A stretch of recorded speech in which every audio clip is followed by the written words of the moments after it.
Swayam Prabha. Digital India. Educated India.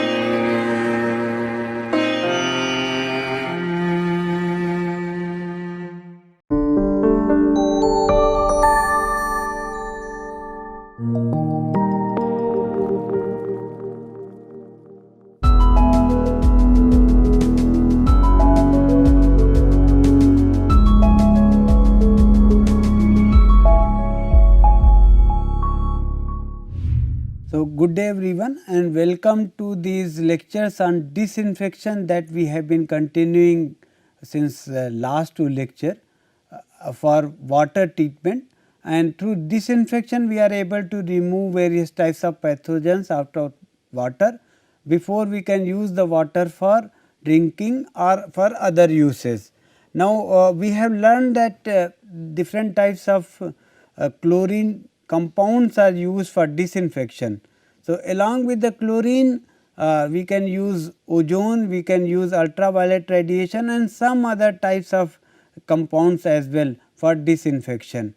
So, in the previous two lectures we studied the chemistry of the chlorine in the water as well as its reaction with the ammonia and other nitrogenous compound.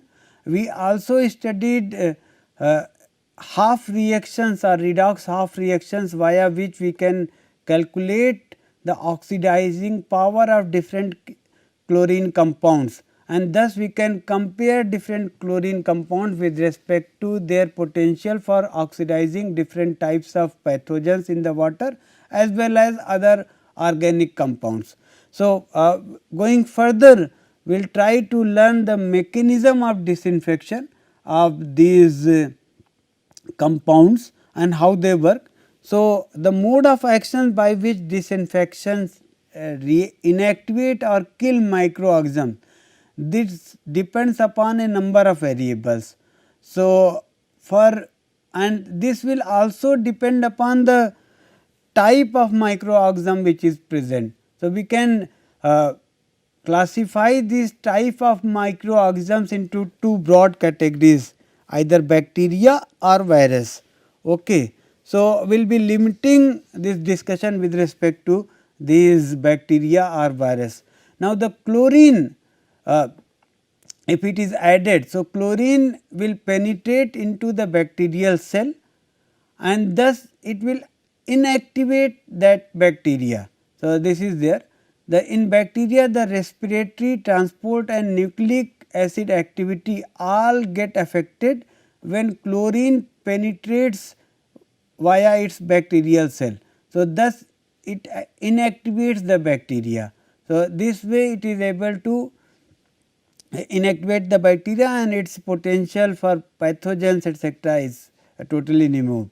Now, chlorine dioxide, the physiological mode of inactivation of this is due to the disruption of the protein synthesis which is carried out.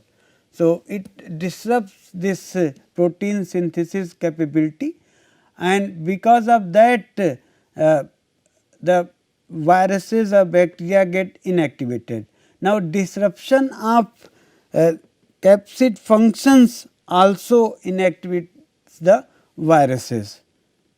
Going further, for ozone, so although it is complicated to measure the difficulties how it works, but it is understood that the physio-chemical damage is caused by the ozone to the DNA, and because of that the inactivation of both bacteria and viruses occurs. So, it will react with the bacteria or virus and it will cause a lot of physico-chemical damage, and overall it totally inactivates these bacteria and viruses, and this includes attack on the bacterial membrane, disruption of its enzymatic activity and the nucleic acids as well. The first site for virus case, the first site for virus inactivation is its virion capsid. So, similar to the other chlorine chemicals. So, it via this mechanism it inactivates the viruses. Now, for the ultraviolet radiation, how the what is the mechanism by which it inactivates different bacteria and viruses is discussed here. So, UV radiation will cause specific changes in the microorganisms, in particular in nucleic acids. So, like DNA, it will absorb light in the UV range, primarily in the range of 200 to 300 nanometer, and it will get absorbed this if the UV light is in this range, and in particular at around 254 nanometer. So, it will be strongly absorbed by the DNA, and if DNA absorbs this UV light, so it will get damaged and will not be able to replicate. So, this is the mechanism of inactivation which is there, and it has been found that energy required which is required to damage the DNA is much less than that required for actual destruction of the organism itself. So, this 254 nanometer is one of the critical wavelength which has been reported in the literature, and if the microorganism cannot reproduce, it cannot cause infection as well. So, this is how UV radiation works. Now, when we are using these types of chemical compound, ozone, ultraviolet radiation etc., for wastewater disinfection, so many a times many disinfection byproducts get formed. So, these byproducts may have also lot of importance, that which type of byproducts are getting formed and whether they themselves are toxic or not. So, this is important. So, chlorine reacts with natural organic matter to form a number of carcinogenic byproducts. So, that means these byproducts which are listed here, they are undesirable because they are carcinogenic, and these byproducts include trihalomethane, haloacetic acids, haloacetic acetonitriles, haloketones, haloaldehydes, chloropicrin, cyanogen chloride, chlorophenols etc. So, we do not want these byproducts to be formed. So, we have to see that the amount of different chlorine compounds which are used should be very accurate, and the most of the matter which is there, both organic matter and pathogens, all should be totally oxidized. So, this is very important. If everything is oxidized, then the formation of these byproducts will be minimal. So, we can use the water there after, otherwise it will be very difficult. The trihalomethanes and haloacetic acids occur, they get formed most frequently, and they generally represent the highest concentration of the organic contaminants in the water. So, we have to see that we these do not get formed, otherwise we cannot use the water after disinfection also. There are no unknown disinfectant products that result from UV radiation, it has been, but still with them also, if any of the proteins etc. are there or some type of nitrogenous compounds are there. So, in general they may be toxic beforehand, but if only partial destruction of theirs occur, so sometimes we may form some compounds which may be toxic more than the parent compounds themselves. So, that may cause problems. So, this is again a problem, that we have to see that the oxidation should be full and the mineralization of the pathogens along with the organic matter in the water should be full, so that we have no intermediate compounds which may have toxicity more than the parents compounds themselves. Now, we will go further and we will try to study the chemical disinfection kinetics and try to understand the kinetics. So, many complex models are available, but we will be concentrating only on simple models. So, like the decay of chlorine, combined chlorine and chlorine dioxide. So, any of these can be modeled by simple first order or pseudo first order reaction, which is given here. So, in this case we assume that dC by dt is proportional to C, or minus dC by dt is proportional to C, where C is the disinfection concentration and Kd is the first order decay rate constant. Similarly, hypochlorite and ozone decay, they are modeled as second order reaction, and in this case the power with respect to concentration of disinfectant is 2, and here we are assuming second order. So, this is second order decay rate constant. So, this can be named variously, sometimes it will be reported as Ks and this will be reported as Kf. So, any of these nomenclatures may be there. So, but this is how they are modeled. Now, going further, Chick's law is there, and they in the Chick's law it is given that the disinfection could be modeled as a first order reaction with respect to concentration of organisms themselves. So, in place of concentration of disinfection, chemical disinfection, they have modeled with respect to the concentration of organisms itself. So, in a thoroughly mixed reactor with or in a perfect plug flow reactor, Chick's law describes that the rate of change of concentration of organism is proportional to the concentration of organism itself, and this can be modeled as Kc, where is the Kc is the rate of constant of inactivation, and it is first order rate constant of inactivation. So, and N0 is the number of organisms which are present at time 0 or at the initial condition. So, this is we are integrating, assuming at time t is equal to 0, n is equal to N0, where N0 is the number of organisms which are present in the per unit volume at time t is equal to 0. So, this is there. So, this is Chick's law.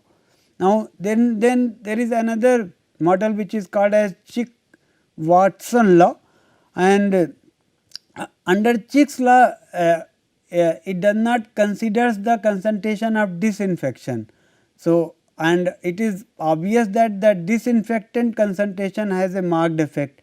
So, Watson proposed an alternative expression to describe the level of inactivation, and this is given by this, that disinfection concentration, and the n is the, it is raised to n, which is n is the coefficient of dilution and t is the time. So, with respect to this, this is constant, and through this is called Chick-Watson, and Chick's law and Watson equations are combined by relating the rate constant of inactivation to the disinfection concentration. So, what is done is that the Kc which was given by Chick's law, this Kc is considered to be a function of the concentration of the disinfectant. So, this is Kc is equal to Kcw C raised to n. So, this way we have combined the Chick's and Watson. So, Kcw is the rate constant of inactivation independent of the concentration, whereas Kc was considered to be dependent upon the concentration of the disinfection. This is there. Then there is another model which is called as Holm-Haas model, and this model of disinfection accounts for both changes in the chemical disinfection concentration and the microorganism survival also. So, this is very similar to Chick and Watson, but here the T raised to m is there. So, remember this is different, where here it is only T. So, this is there, and n and m are empirical constants which are there. So, this is there. Now, then UV disinfection kinetics is also there, a modified form of Chick-Watson law that includes the effect of wavelength of light that can be used to describe the survival of microorganisms which are exposed to UV radiation.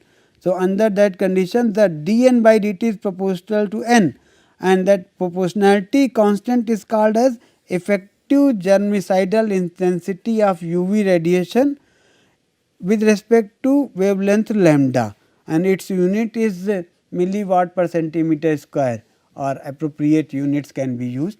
So, through this we can model the UV disinfection kinetics. The inactivation of microorganism by UV is directly related to UV dose also. Now, this is a concept similar to the concentration of other disinfectants including chlorine, ozone, etc. So, UV average UV dose is calculated using this expression where I is the average intensity and T is the average exposure time. So, through this we can find out the UV dose which is there. So, this is used. Now, these kinetic expression for can be used to model the disinfection how it is occurring in any system or in water, and we can report these parameters, and through this we can find out that okay, with same different chlorinated compounds which type of how the water is getting disinfected, and if we can know this disinfection kinetics we can design a bigger system also. This is possible. Now, going further, how disinfection is practiced. So, some of these things we are going to discuss in these slides. So, disinfections if we are doing, so disinfectant must possess the following property: they must destroy different kinds and different number of pathogens. So, this is must.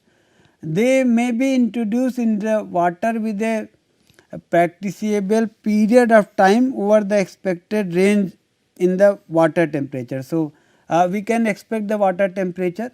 So, depending upon that we should know that what is the time required for disinfection to occur, and this will come from the disinfection kinetics, and under this condition they must be able to fulfill the variations in composition, concentration and conditions of the water. So, all these things should be fulfilled. If any fluctuation up to a certain limit happen, still the disinfection should be good enough.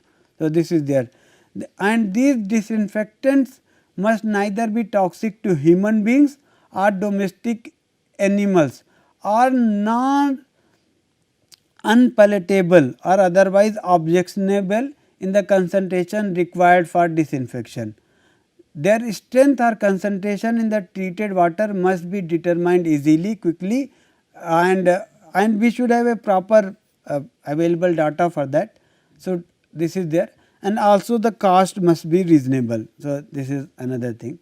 Now, ideally the disinfectants should possess the following characteristics. So, they must be safe, easy to store, transport, handle and apply. So, this is there.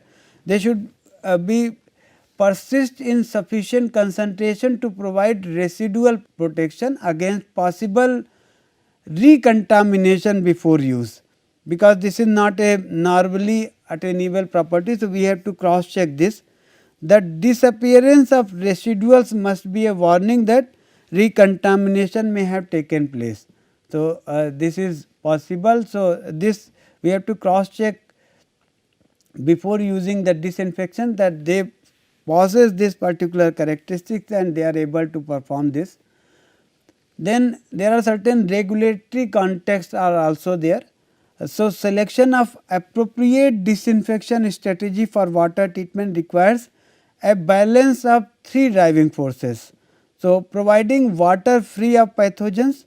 So, there are certain regulatory focus that which type of thing we have to remove, whether it is coliform bacteria, then what are the plate counts, then different types of cysts, okay, and then other types of viruses, etc. So, how much they have to be removed, what are their regulatory requirements are there. The second thing is that avoid production of disinfectant byproducts. So, earlier we have seen that these materials, they are highly carcinogenic. So, they must be limited in the drinking water. So, we have to see that the disinfectant that you are using, they must not produce the byproducts which fall into this category. If they are producing, they must be within certain limits. So, this is there. Also, we have to see that we have to maintain a disinfectant residual in the distribution system, and this is provided to maintain a particular bacteriological quality and provide a rapid means of detection of system contamination and prevent regrowth of microorganisms while distribution of water is being done. So, this also has to be seen. So, these three conditions we have to meet while using various types of disinfectants. Now, disinfectant strategy in particular consists of two different sections. One is called primary disinfection, another is called secondary disinfection.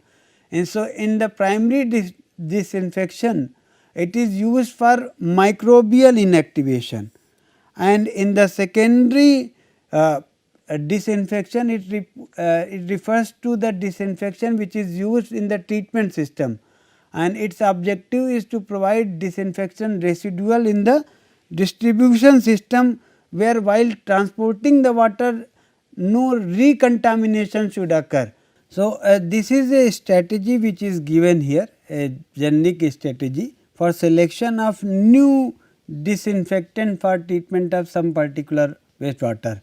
So, we have to characterize the wastewater first after all the treatment has been done already, and then we can use this strategy to select a primary disinfectant. So, we will start with the checking that whether the water contains TOC or not. If high TOC is there, we will adopt this method. No TOC, low TOC, will go like this. So, after TOC we check the bromide concentration. If it is high, we can go for chlorine dioxide and UV. If it is no, then we can go for ozone, chlorine dioxide or UV. So, we can adopt any of these. So, except for ozone, the strategies are similar. If again no TOC is there, still if bromide concentration is high, we have to go for chlorine dioxide, chlorine, UV, or we may require some pilot scale studies before using any of these. And if no bromine is present, we can still adopt these techniques, but pilot scale studies etc. may not be required. Similarly, for secondary disinfectant, if high TOC is there, that means we have to go back and remove that, and if no, so we have to see that if it is coming maybe some biological treatment, or we have to cross check that whether these disinfectant byproducts are there or not. So, we have to see that this disinfectant byproduct formation potential in water is there. If TOC is high, we have to go for biological treatment and then come back. Okay. And if no, we can directly go for checking these BPFP and check whether if this potential is there, we have to reduce this potential, otherwise we can go directly to extend the treatment time. Okay. And after that we can, if that extended treatment time is required or not, depending upon that we can use chlorine or chloramine or chlorine dioxide also. So, any of these strategies may be adopted. So, this is only symbolic only. We can have our own idea with respect to selecting the different types of primary or secondary disinfectant, and dose is very important parameter, and for that we may have to perform initial batch studies beforehand in the lab before actually selecting, and so this way we can adopt these strategies for disinfection. Now, the selection of primary disinfectant is certainly bounded by the preceding treatment. So, that tells us whether TOC concentration is there or not. If that also depends upon the bromide ion concentration, generally it will not be there that much. Okay. and also then we cross check that what is the ability of the that particular compound that we are selecting as a disinfectant to meet the microbial inactivation requirements. So, after doing this we can perform the disinfection, we can select the disinfectant in such a manner, and its dose etc. we can determine from the by performing the lab scale experiments etc. So, this is there. Now, going further we will try to solve one or two problems before ending this disinfection section. So, if suppose 15 milligram per liter of HOCl is added to a potable water for disinfection and the final measured pH is 7. So, what percentage of SOCl has not dissociated? So, this type of question we did earlier itself. So, this is the Ka, this is the equilibrium constant, already we have done this. So, in place of pH 6 now the pH is 7, only difference is there. So, for pH 7 this is there.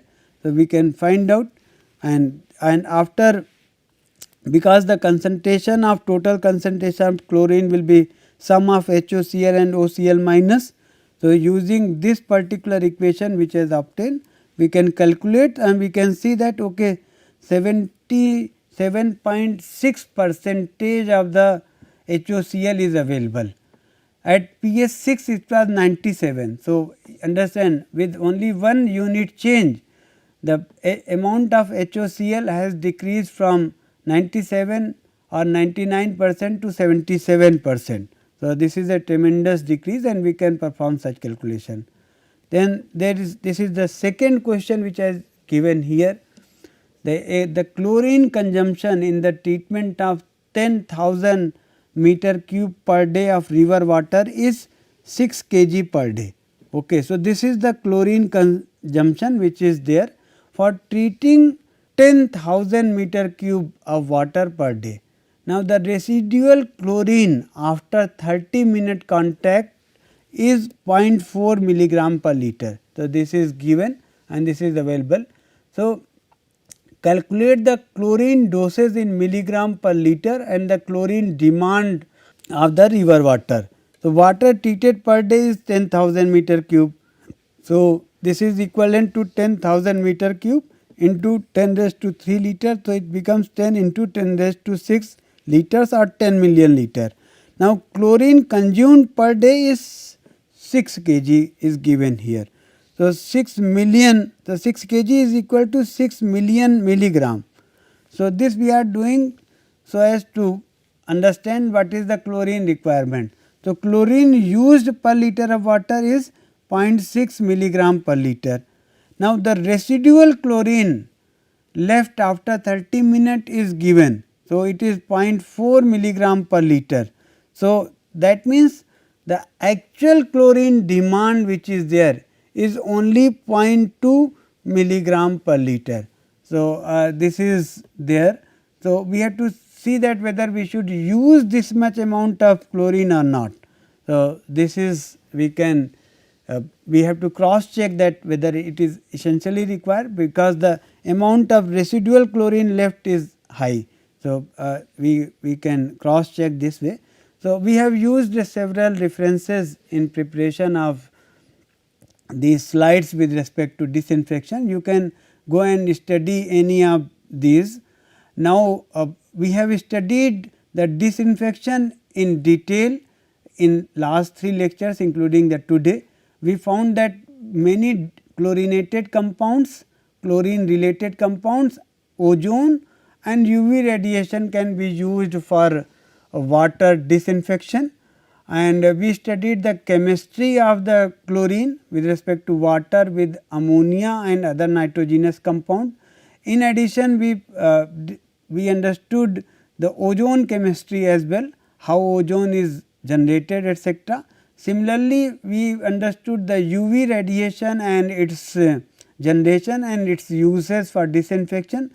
Remember, we have already studied in AOP the photochemical method as well as the ozone treatment method. So, it was already known to us beforehand. They can be used for destruction of organic matter as well as for pathogens. Now, we understand. Thereafter we studied the different kinetic expressions are there.